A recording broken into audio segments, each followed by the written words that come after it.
Sayyidina Ali bin Abi Thalib gugur sebagai syahid pada waktu subuh tanggal 7 bulan Ramadan akibat tebasan pedang salah seorang anggota sekte Khawarij yang bernama Abdurrahman bin Muljam al-Muradi. Uniknya, sang pembunuh ini melakukan aksinya sambil berkata, "Hukum itu hanya milik Allah Subhanahu wa Ta'ala, bukan milikmu wahai Ali, dan bukan milik para sahabatmu." Tidak berhenti sampai di situ. Saat melakukan aksi bejatnya ini, Ibnu Muljam juga tidak berhenti. Mulutnya mengulang-ulang ayat 207 surat Al-Baqarah. Dan di antara manusia ada orang yang mengorbankan dirinya karena mencari keridaan Allah Subhanahu wa Ta'ala, dan Allah Subhanahu wa Ta'ala Maha Penyantun kepada hamba-hambanya.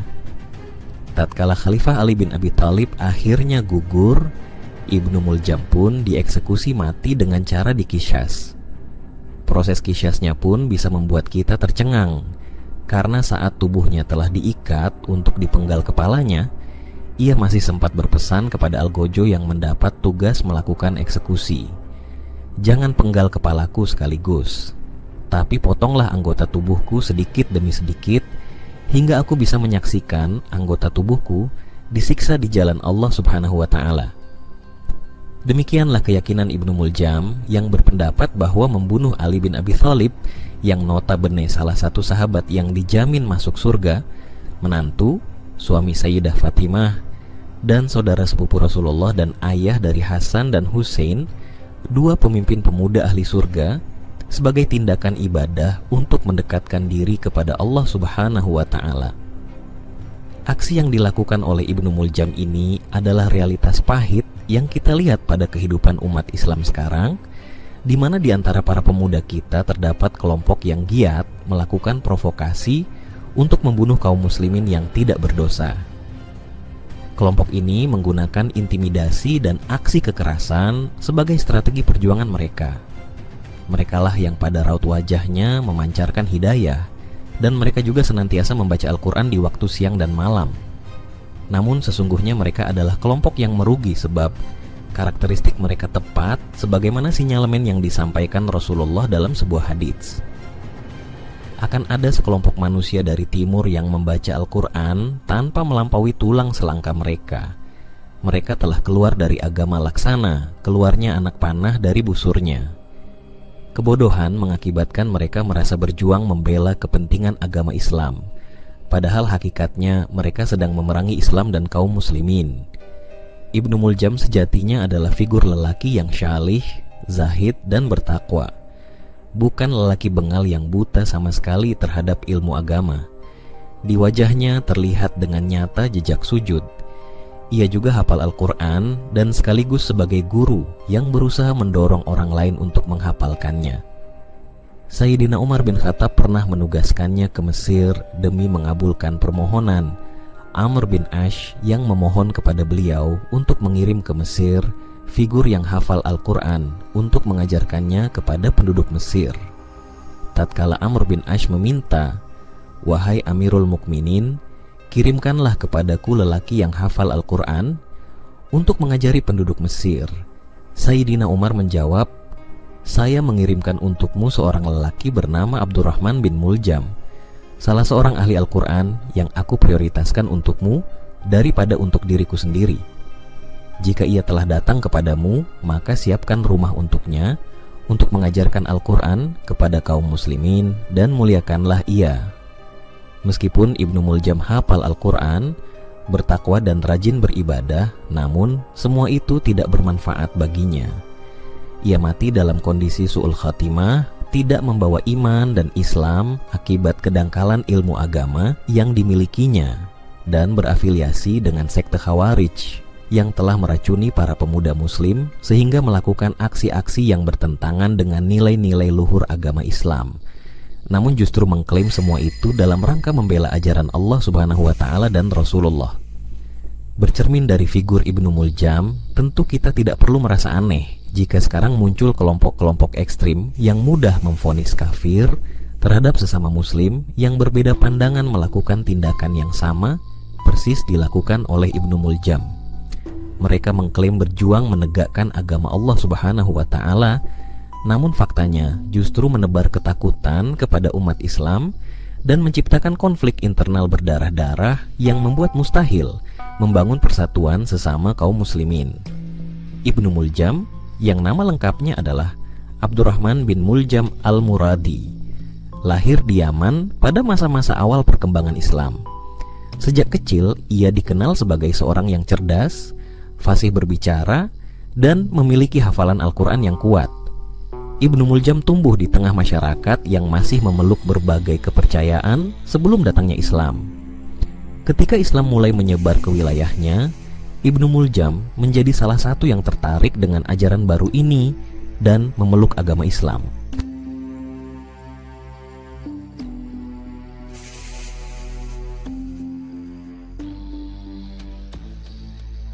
Ibnu Muljam dikenal sebagai pemuda yang rajin beribadah. Ketekunan dan kefasihannya membuat ia dihormati sebagai seorang ahli Al-Quran dan ulama di zamannya. Ia belajar di bawah bimbingan sahabat-sahabat Nabi dan mendapatkan reputasi sebagai seorang yang berilmu. Ibnu Muljam kemudian bergabung dengan pasukan muslimin dalam berbagai pertempuran, menunjukkan dedikasinya untuk agama dan komunitasnya. Ibnu Muljam adalah tokoh sejarah yang dikenal sebagai pembunuh Khalifah Ali bin Abi Thalib, sepupu dan menantu Nabi Muhammad, serta Khalifah keempat dalam sejarah Islam. Peristiwa yang paling terkenal yang melibatkan Ibnu Muljam adalah pembunuhan Ali bin Abi Thalib pada tanggal 19 Ramadan 40 Hijriah. Latar belakang peristiwa, Khawarij. Ibnu Muljam adalah bagian dari kelompok Khawarij, yaitu kelompok yang memisahkan diri dari Ali bin Abi Thalib setelah peristiwa tahkim, arbitrase, dalam perang antara Ali dan Muawiyah. Khawarij menganggap bahwa baik Ali maupun Muawiyah telah menyimpang dari ajaran Islam. Ibnu Muljam al-Muradi adalah seorang pria yang dikenal dengan ketekunan dalam beribadah dan hafalan Al-Qur'annya yang luar biasa. Sejak muda, ia telah menjadi sosok yang dihormati karena kecerdasannya dan dedikasinya kepada agama. Namun, takdir membawanya ke dalam sebuah perjalanan yang kelam ketika ia terjerumus dalam pusaran konflik yang meretakkan persatuan umat Islam bersama dengan kelompok yang dikenal sebagai Khawarij. Semua bermula dari peristiwa besar dalam sejarah Islam, Perang Siffin, sebuah pertempuran antara pasukan Ali bin Abi Thalib, Khalifah keempat, melawan Muawiyah bin Abu Sufyan. Saat perang berada di puncaknya, Muawiyah dan para pendukungnya mengangkat lembaran-lembaran Al-Quran di ujung tombak sebagai tanda meminta arbitrase. Ali, meskipun diperingatkan oleh sebagian pendukungnya, menerima tawaran arbitrase ini demi menghindari pertumpahan darah lebih lanjut. Namun, keputusan Ali untuk menerima arbitrase itu memicu kemarahan dalam barisannya sendiri. Kelompok yang kemudian dikenal sebagai Khawarij merasa bahwa menerima arbitrase manusia dalam urusan yang seharusnya hanya ditentukan oleh Allah Subhanahu wa Ta'ala adalah sebuah kesalahan besar. Bagi Khawarij, tidak ada hukum kecuali hukum Allah Subhanahu wa Ta'ala menjadi semboyan utama mereka. Ibnu Muljam adalah salah satu dari mereka yang meninggalkan Ali, kecewa dengan keputusan arbitrase yang dianggap bertentangan dengan ajaran Islam. Khawarij adalah kelompok yang keras dalam megang prinsip-prinsip mereka. Mereka percaya bahwa Ali, Muawiyah, dan siapa saja yang menerima arbitrase telah keluar dari Islam. Di dalam pertemuan-pertemuan rahasia, mereka membahas keinginan untuk mengembalikan kemurnian agama, meskipun itu berarti dengan cara yang ekstrem. Ibnu Muljam, yang semula dikenal sebagai seorang ulama yang tenang dan berilmu, mulai terpengaruh oleh pemikiran radikal Khawarij. Di antara mereka, timbul sebuah ide untuk mengakhiri hidup 3 pemimpin yang dianggap sebagai sumber masalah, Ali, Muawiyah, dan Amr bin Ash. Mereka beranggapan bahwa dengan membunuh ketiga tokoh ini, mereka akan menyelamatkan umat Islam dari kekacauan. Ibnu Muljam bersama dengan 2 rekannya bersumpah untuk melaksanakan tugas ini. Pembunuhan Ali bin Abi Thalib. Pada 19 Ramadan, Ibnu Muljam menyerang Ali saat beliau sedang dalam perjalanan menuju masjid untuk salat subuh di Kufah.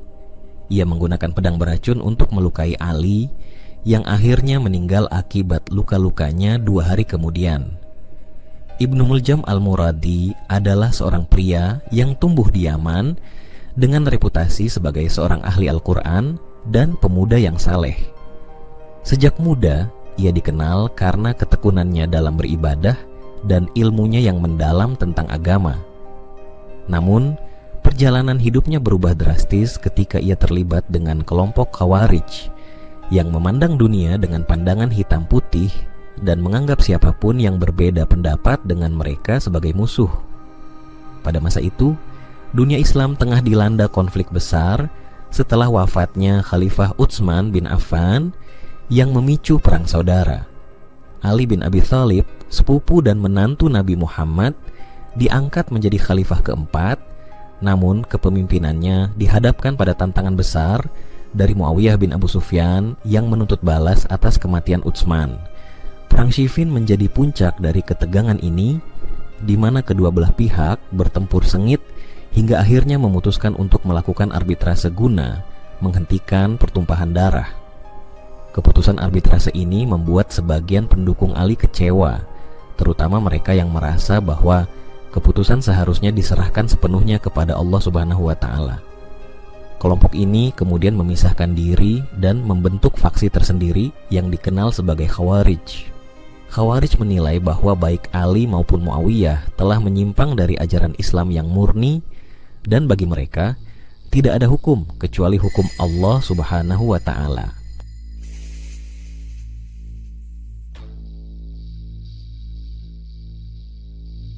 Ibnu Muljam yang awalnya adalah seorang pendukung Ali mulai terpengaruh oleh ideologi radikal Khawarij.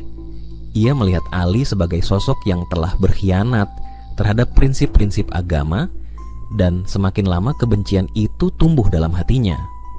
Khawarij yang merasa bahwa dunia perlu dibersihkan dari para pemimpin yang mereka anggap sesat, merencanakan pembunuhan terhadap 3 tokoh utama, Ali bin Abi Thalib, Muawiyah bin Abu Sufyan, dan Amr bin Ash. Ibnu Muljam mengemban tugas untuk membunuh Ali, sebuah misi yang ia terima dengan keyakinan bahwa ia melakukan perbuatan yang benar di mata Allah Subhanahu wa Ta'ala.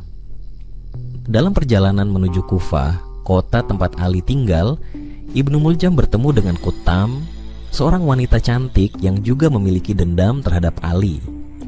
Qutam mengajukan syarat berat untuk menikah dengannya. Ibnu Muljam harus membunuh Ali bin Abi Thalib. Syarat ini semakin memperkuat niat Ibnu Muljam yang telah bertekad untuk melaksanakan misinya. Pada pagi buta tanggal 19 Ramadan 40 Hijriah, kota Kufah masih sunyi. Ali bin Abi Thalib bangun seperti biasa dan beranjak menuju masjid untuk menunaikan salat subuh. Di gerbang masjid, Ibnu Muljam sudah menunggu dengan pedang beracun di tangannya. Ia mengintai, menunggu momen yang tepat untuk melakukan serangannya. Saat Ali melewati gerbang, Ibnu Muljam bergerak cepat, mengayunkan pedangnya dan mengenai kepala Ali. Darah pun mengalir dan Ali roboh, terluka parah. Ali segera dibawa pulang, namun luka itu sangat serius. Selama 2 hari, Ali berjuang melawan racun yang telah menyebar dalam tubuhnya, sementara penduduk Kufah dilanda kesedihan yang mendalam. Pada akhirnya, pada tanggal 21 Ramadan, Ali bin Abi Thalib menghembuskan napas terakhirnya, meninggalkan umat Islam dalam duka yang mendalam. Motif: Ibnu Muljam merasa bahwa membunuh Ali adalah tindakan yang sah karena keyakinannya bahwa Ali telah melanggar prinsip-prinsip agama. Ia melakukan aksinya bersama 2 orang lainnya yang juga berencana membunuh Muawiyah dan Amr bin Ash pada hari yang sama, meskipun mereka gagal. Ibnu Muljam adalah sosok yang dibesarkan dalam lingkungan yang penuh dengan semangat keagamaan. Ia belajar dari para sahabat Nabi, menjadikannya seorang ulama yang dihormati oleh banyak orang. Namun, di balik wajah tenangnya sebagai ahli agama, tersembunyi bibit kebencian yang perlahan tumbuh menjadi api yang membara. Kisah ini bermula ketika Ali bin Abi Thalib, khalifah keempat, harus berhadapan dengan Muawiyah bin Abu Sufyan dalam perang Siffin. Perang ini bukan sekadar pertarungan fisik, tetapi pertarungan ideologi dan kekuasaan yang memecah belah umat Islam.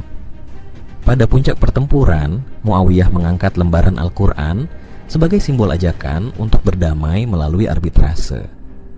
Ali, meskipun ragu, menerima ajakan ini demi menghindari pertumpahan darah lebih lanjut. Keputusan Ali untuk menerima arbitrase inilah yang menjadi titik awal perpecahan. Kelompok Khawarij yang awalnya mendukung Ali merasa bahwa Ali telah melakukan kesalahan fatal.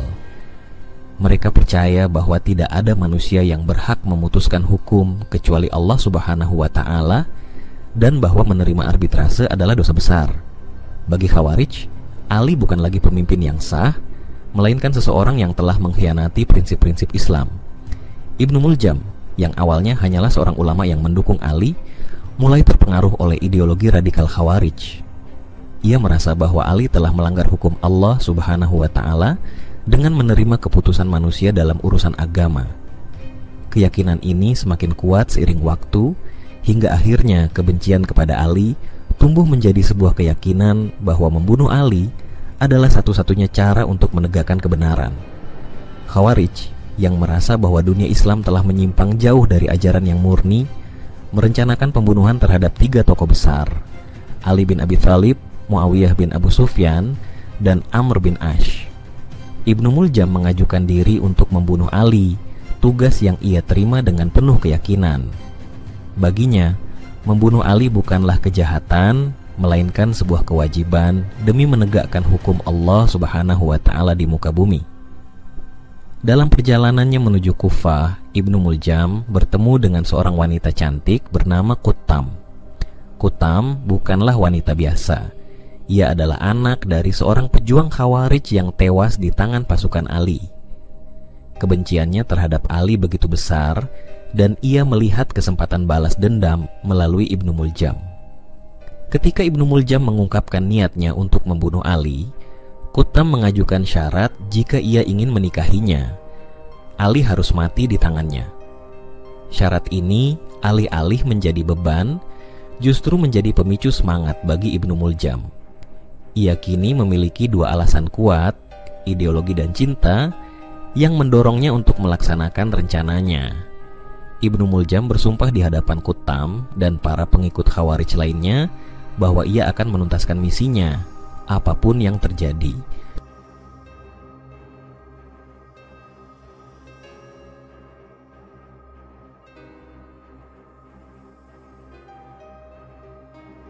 Dalam tahanan, Ibnu Muljam tetap pada pendiriannya. Ia tidak menunjukkan penyesalan sedikit pun, sebaliknya ia merasa bangga dengan apa yang telah dilakukannya. Ketika dihadapkan pada eksekusi mati, Ibnu Muljam menganggap dirinya sebagai seorang syahid yang telah melaksanakan perintah Allah Subhanahu wa Ta'ala. Namun, bagi dunia, ia tidak lebih dari seorang pembunuh yang terperangkap dalam keyakinannya yang salah.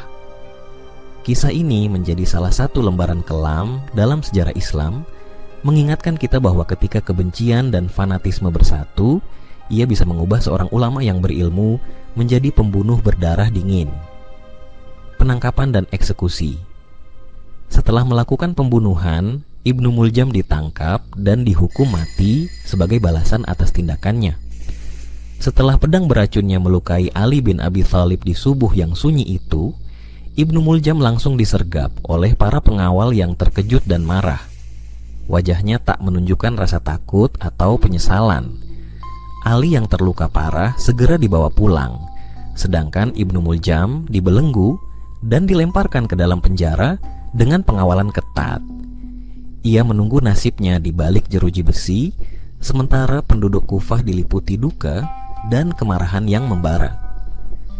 Di dalam penjara, Ibnu Muljam tetap teguh pada keyakinannya. Wajahnya tak pernah menunjukkan sedikit pun tanda-tanda menyesal atas perbuatannya. Ia menjalani hari-harinya dengan tenang, seolah-olah ia adalah seorang pahlawan yang telah melakukan tugas suci. Saat para penjaga mencemoohnya atau mencercanya, Ibnu Muljam hanya tersenyum dingin, meyakini bahwa ia telah menunaikan tugas yang dianggapnya benar.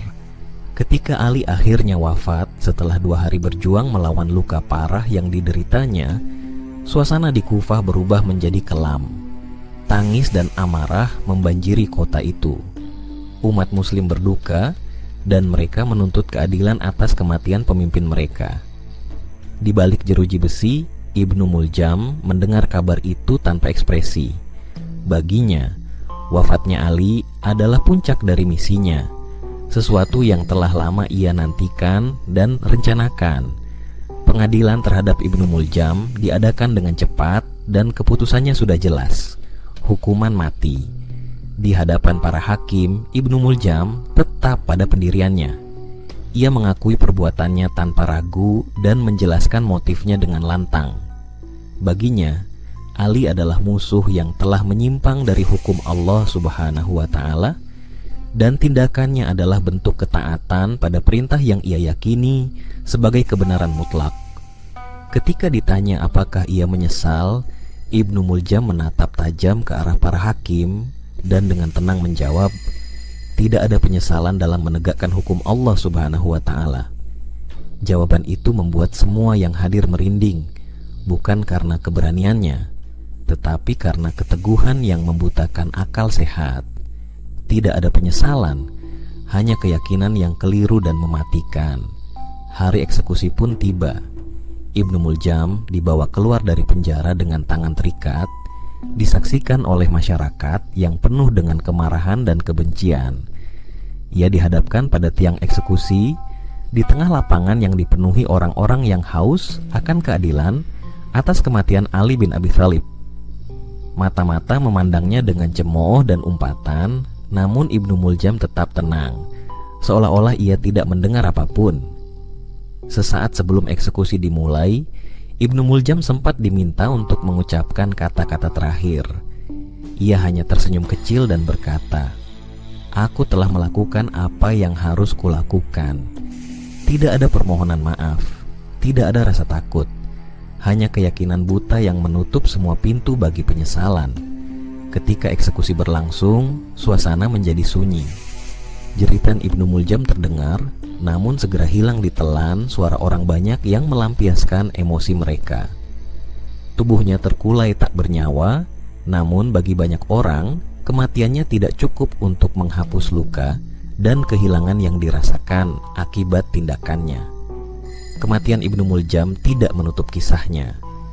Ia meninggalkan jejak yang abadi dalam sejarah, sebagai pembunuh Ali bin Abi Thalib dan sebagai simbol bagaimana keyakinan yang salah dapat membawa seseorang ke dalam kegelapan. Hingga hari ini, namanya dikenang bukan sebagai seorang ulama, tetapi sebagai sosok yang terjerumus dalam kebencian dan kesesatan. Kisah Ibnu Muljam menjadi pengingat betapa bahaya fanatisme yang membutakan hati dan pikiran, dan bagaimana kebencian dapat menghancurkan bahkan orang-orang yang dulunya dipandang mulia.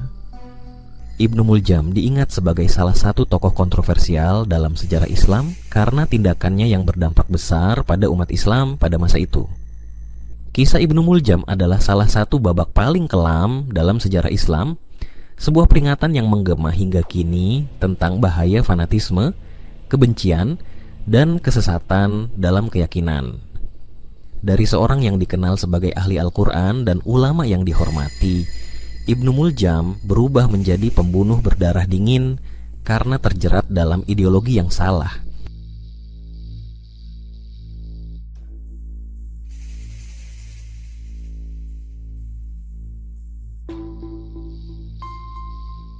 Kisah ini bukan sekadar cerita masa lalu. Ia adalah pelajaran yang sangat relevan bagi kaum muslim di segala zaman. Salah satu pelajaran terbesar yang dapat diambil dari kisah Ibnu Muljam adalah betapa berbahayanya fanatisme yang tidak disertai dengan pemahaman yang benar. Ibnu Muljam adalah seorang yang berilmu, tetapi ilmu tanpa kebijaksanaan dan hati yang jernih dapat menjadi pedang bermata dua. Ia menunjukkan bahwa seseorang bisa saja merasa benar dalam pandangannya, namun tanpa dasar pemahaman yang lurus, ia bisa tersesat jauh. Keyakinannya yang ekstrim membuatnya buta terhadap nilai-nilai kemanusiaan dan cinta kasih yang diajarkan oleh Islam. Perpecahan yang melanda umat Islam pada masa Ali bin Abi Thalib adalah pelajaran penting tentang bagaimana perselisihan yang tidak dikelola dengan baik dapat merusak persatuan umat. Ibnu Muljam dan kelompok Khawarij adalah contoh nyata dari sekelompok orang yang meskipun berniat menegakkan agama, justru memperparah perpecahan dengan cara-cara yang keras dan destruktif. Hal ini mengajarkan kita untuk senantiasa menjaga persatuan, menahan diri dari sikap ekstrem, dan mencari jalan tengah dalam menyelesaikan perbedaan pendapat. Ibnu Muljam membiarkan kebencian dan dendam menguasai hatinya hingga ia kehilangan kemampuannya untuk melihat kebenaran dengan jernih. Ini adalah peringatan bagi kaum muslim untuk senantiasa menjaga hati dari kebencian, iri, dan prasangka buruk. Islam mengajarkan pemaafan, kasih sayang, dan saling menghargai, bahkan terhadap mereka yang berbeda pandangan. Sikap hati-hati dalam menilai orang lain dan tidak terburu-buru dalam menjatuhkan hukuman adalah prinsip yang harus dipegang teguh. Sejarah adalah cermin yang memantulkan masa lalu, memberi kita pelajaran agar tidak terjerumus dalam kesalahan yang sama. Kisah Ibnu Muljam mengingatkan kita bahwa kejahatan bisa muncul dari niat yang awalnya baik tetapi salah arah. Kita belajar bahwa agama tidak boleh digunakan sebagai pembenaran untuk melakukan tindakan kekerasan, dan bahwa setiap tindakan harus didasari oleh pemahaman yang benar terhadap ajaran-ajaran Allah Subhanahu wa Ta'ala dan Rasul-Nya. Kaum muslim diajak untuk selalu mencari kebenaran dengan ilmu yang benar, tidak hanya sekadar mengikuti hawa nafsu atau dorongan emosi. Kebenaran dalam Islam tidak hanya dinilai dari apa yang terlihat di permukaan, tetapi dari niat, proses, dan dampaknya. Setiap muslim harus memperkuat ilmunya dengan belajar dari sumber-sumber yang dapat dipercaya, mendiskusikan perbedaan dengan bijak, dan menjauhi sikap merasa paling benar sendiri.